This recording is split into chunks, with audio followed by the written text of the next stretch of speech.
morning! Eto, magle-lechon kami ngayon kasi magpapalechon si Madam. Nandito kami sa isa sa pinakasikat na kainan dito sa may Santa Barbara.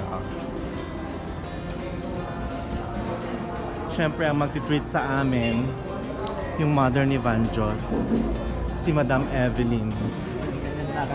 Kasama namin si Jomar at saka si Madam.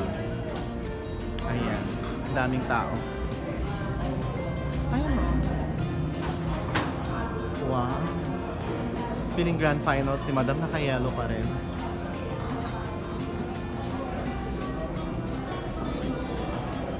Bongga.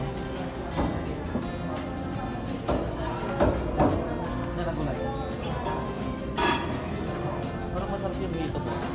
Wow.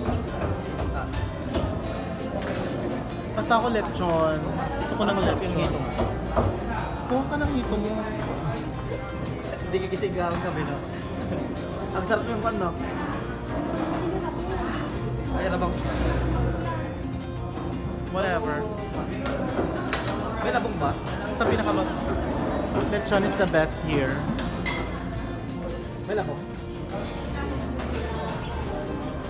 Bye! Kain muna kami.